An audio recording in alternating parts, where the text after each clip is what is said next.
IPhone के 60 FPS की वजह से लोगों ने आईफोन्स को लेना छोड़ दिया। मतलब आईफोन 11 के टाइम से आज आईफोन 16 तक हम पहुंच चुके हैं और आज भी हमारे पास बेस मॉडल में 120 FPS या 90 FPS भी नहीं है। और अगर आप प्राइसेस की बात करोगे तो आईफोन्स आपको 80-90 हजार में लॉन्च होते हुए दिखते हैं, जितने में आप 2 एंड्रॉइड्स खरीद सकते हो जिनमें 120 FPS इजीली चलता हो, वो भी कांस्टेंट। बट आज की वीडियो में हम बात करने वाले हैं आईफोन 17 के बारे में। आईफोन 17 में बहुत सारे चेंजेस होने वाले हैं गेमर्स के लिए स्पेशली। अब आपके हिसाब से आईफोन्स के अंदर सबसे बड़ी प्रॉब्लम क्या है? मेरे हिसाब से आईफोन की हीटिंग, क्योंकि अगर वो हीट नहीं करता ना तो वो 1% भी लैग नहीं करता है। एप्पल ने कभी भी अपने फोन्स के अंदर कोई कूलिंग सिस्टम नहीं डाला, लेकिन आईफोन 17 के अंदर आपको कूलिंग सिस्टम मिलने वाला है। और भी बहुत सारी चीजें जो गेमर्स के लिए बहुत ज्यादा इंपॉर्टेंट है वो आईफोन 17 के अंदर आने वाली है। अब इस वीडियो को आपने एंड तक देखना चाहिए अगर आप एक नया फोन लेने जा रहे हो तो। कमेंट सेक्शन में आपको बहुत सारे लोग ऐसे दिखेंगे भाई एंड्रॉइड ज्यादा बेटर है, 50,000 में आपको ज्यादा अच्छी वैल्यू मिल जाती है, और शायद आप लोग भी ऐसा ही सोचते होंगे। बट मेरे पास ना आपको दिखाने के लिए काफी इंपॉर्टेंट चीज है। iQOO 13 के बारे में तो आप जानते होंगे, gaming phone under 50,000, constant 120 FPS। अब एक साल तो बहुत अच्छा चला है फोन,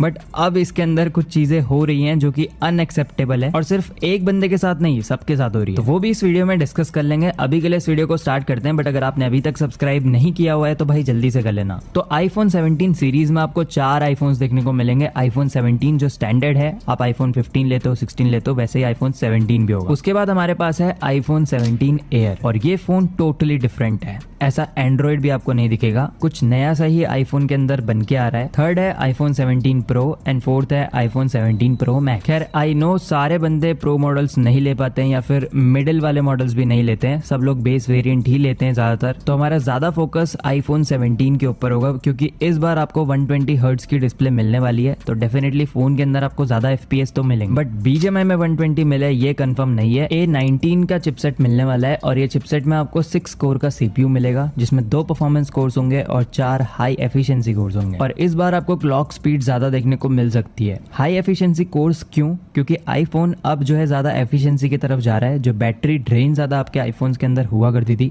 वो कम होने जा रही है, विद रिटेनिंग द परफॉर्मेंस के साथ कोई भी कॉम्प्रोमाइज नहीं होगा। वो जो 2 कोर्स परफॉर्मेंस के हैं ना वो और ज्यादा इंप्रूव हो जाएंगे, और जो 6 कोर्स एफिशिएंसी के हैं वो थोड़े से पावरफुल और होंगे, बट विद एफिशिएंसी। और सही बताऊं तो एप्पल का 6 कोर का CPU ही काफी है। एंड्रॉइड में 8 कोर के CPU मिलते हैं, बट स्टिल रॉ परफॉर्मेंस में आईफोन हमेशा आगे रहता है। और ये जो A19 प्रोसेसर है इसमें IPC इंप्रूव होने वाला है, इंस्ट्रक्शन पर साइकिल। मतलब ये एक क्लॉक साइकिल पे नॉर्मली से ज्यादा काम कर सकते हैं, यानी कि अगर इसकी क्लॉक स्पीड कम भी है तो भी ये ज्यादा अच्छी परफॉर्मेंस निकाल के दे सकता है। तो आप समझ सकते हो कि जो परफॉर्मेंस में आपको स्कोर्स वगैरह देखने को मिलते हैं, एंड्रॉइड स्कोर्स या फिर ये जो GPU के थ्रॉटल टेस्ट होते हैं, ये सारी चीजों के अंदर जो भी आपको स्कोर्स मिलते हैं वो 100% ट्रू नहीं होते हैं। फोन की जो एक्चुअल परफॉर्मेंस है वो आपको खुद यूज करके ही पता लगेगी। ये स्कोर्स वगैरह से कभी भी आपको जज नहीं करना चाहिए, बट वीडियो में ये सब दिखाना पड़ता है बिकॉज आप लोग उसी तरीके से हर फोन को जज करते हो, जैसे कि एंड्रॉइड स्कोर। अब इस फोन का भी आपको मैं एंड्रॉइड स्कोर दिखा देता हूं, बट स्टिल ये जो आईफोन 17 है ना, अगर इनमें एंड्रॉइड स्कोर कम भी आते हैं तो भी ये ज्यादा अच्छी परफॉर्मेंस निकाल के दे सकते हैं। आईफोन 16 में एप्पल का A18 बायोनिक चिपसेट है, जिसमें आपको एंड्रॉइड स्कोर लगभग 1.6 मिलियन से 1.7 मिलियन के आसपास मिलते हैं, और एक्सपेक्टेड ये है कि 15 से 20% ज्यादा परफॉर्मेंस में इंक्रीज होने वाला है एप्पल A18 में। तो इनका एंड्रॉइड स्कोर लगभग 2 मिलियन से 2.2 मिलियन के आसपास हो सकता है, जो कि स्टिल एंड्रॉइड से बहुत ज्यादा कम है। बट इतना ज्यादा एंड्रॉइड को लेके भी एंड्रॉइड फेल कर रहा है। तो देखो फिलहाल iQOO के कुछ फोन्स हैं जो कि बहुत अच्छा परफॉर्म कर रहे थे स्टार्टिंग पे, लॉन्च के टाइम पे, बट अभी बहुत सारे डिवाइसेस में इश्यूज देखने को मिल रहे हैं। सबसे पहले तो iQOO 13 जो कि आपका ऑल टाइम फेवरेट फोन है, जिसमें 2.8 मिलियन के एंड्रॉइड स्कोर्स आते हैं, इसमें अभी एक प्रॉब्लम चल रही है। अब ये एक सॉफ्टवेयर प्रॉब्लम हो सकती है जो कि मे बी कंपनी सॉल्व कर दे बहुत जल्द। फोन नो डाउट बहुत ज्यादा अच्छा है, मुझे भी बहुत ज्यादा पसंद है, बट इसमें एक प्रॉब्लम आ रही है। आप अगर कोई वीडियो भी चलाते हो ना फोन के अंदर तो ये वहीं पे अटक जाता है और कुछ टाइम बाद खुद से रीस्टार्ट हो जाता है। और ऐसा सिर्फ वीडियो चलाने से नहीं हो रहा है, अगर आप BGMI भी खेल रहे हो तो वहां पे भी अटक जाएगा और फोन दोबारा से रीस्टार्ट हो जाएगा। सेकंड चीज, iQOO के कुछ ऐसे फोन्स भी हैं जिनमें FPS पहले 120 90 मिलते थे, अब वो लॉक हो जा रहे हैं कम FPS पे, जैसे कि 120 FPS से सीधा 90 FPS पे आके रुक जा रहे हैं। तो ये कुछ दिक्कतें हैं जो कि सॉफ्टवेयर की प्रॉब्लम्स हैं, जो कि फिक्स कर देगा iQOO, बट स्टिल बंदे बहुत ज्यादा फ्रस्ट्रेट हो चुके हैं इसको लेके, और स्टार्टिंग से बहुत सारी प्रॉब्लम्स बीच बीच में आती रही, सॉल्व होती रही। बट परफॉर्मेंस वाइज तो वो अच्छा है, लेकिन प्रॉब्लम्स आपको बीच बीच में आती रहती, बट वो सॉल्व भी हो जाती हैं। और अगर आपको यकीन ना हो रहा तो भाई यूट्यूब पे सर्च कर लो, इंस्टाग्राम पे बहुत सारे लोगों ने रील बना दी है कि उनका फोन अटक जा रहा है। 2021 में मैंने आईफोन 11 लिया था,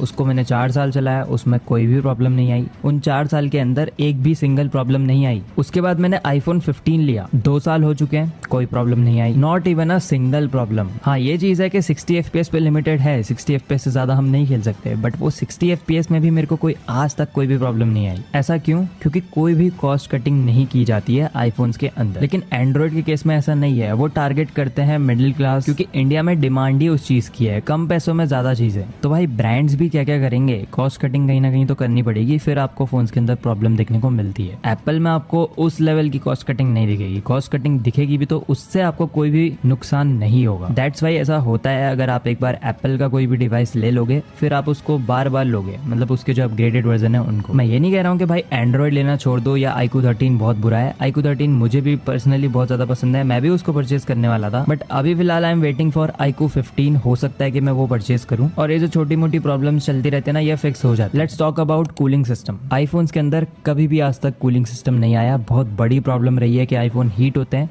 और हीट होने के बाद लैग भी करते हैं। और अगर आप लोग आईफोन्स के साथ फोन कूलर या गेमिंग फैन को यूज करते हो तो आपको कोई भी लैग इशू नहीं होता है। अब अगर फोन के अंदर ही कूलिंग सिस्टम आ जाए तो ये तो काफी बढ़िया चीज होने वाली है। तो हाँ, इस बार रूमर्स आ रहे हैं कि आईफोन 17 के जो प्रो वर्जन है, iPhone 17 pro and iPhone 17 pro max, इन दोनों के अंदर आपको वेपर चैम्बर कूलिंग सिस्टम देखने को मिलने वाला है। एंड्रॉइड में बहुत ज्यादा पहले से यूज हो रहा है ये for thermal management, but iPhones के अंदर अब आ रहा है। सोचो, आज तक iPhone without any cooling system के रन कर रहा है और वो भी अच्छे से चल रहा है। अब ये वेपर चैम्बर होता क्या है वो मैं आपको बताता हूँ, बट उससे पहले अगर आपने अभी तक सब्सक्राइब नहीं किया हुआ है तो भाई जल्दी से कर लेना। वेपर चैम्बर एक सील्ड मेटल चैम्बर होता है जिसमें बहुत कम अमाउंट में लिक्विड होता है। जब प्रोसेसर हीट करता है तो वो जो लिक्विड है ना, वो इवेपोरेट हो जाता है और वो वेपर्स में कन्वर्ट हो जाता है और वो वेपर स्प्रेड हो जाता है अक्रॉस द चैम्बर। देन उसके बाद कुछ उसके अपने मैकेनिक्स होते हैं जो कि हीटिंग स्पॉट्स होते हैं, उनको फिर कूल करता है। तो ये चीजें भी इस बार आईफोन 17 के अंदर आपको देखने को मिल सकती है। अब जो फाइनल चीज है जिसका आप लोगों को बहुत ज्यादा वेट है कि आईफोन 17 के अंदर 120 FPS BGMI में आ रहा है या फिर नहीं। इतने सालों से 60 FPS खेलते जा रहे हैं, बट इस बार आपको 120 हर्ट्ज की डिस्प्ले तो मिल रही है, बट ये कंफर्म नहीं है कि 120 FPS मिलेगा, क्योंकि 120 हर्ट्ज की display doesn't mean 120 FPS in the game. आपको 90 FPS भी मिल सकता है। अब मैं ऐसा क्यों कह रहा हूँ मैं आपको बताता हूँ। मेरे पास आईफोन 15 है एंड इसका प्रोसेसर कैपेबल है 90 FPS 120 FPS के, बट ड्यू टू डिस्प्ले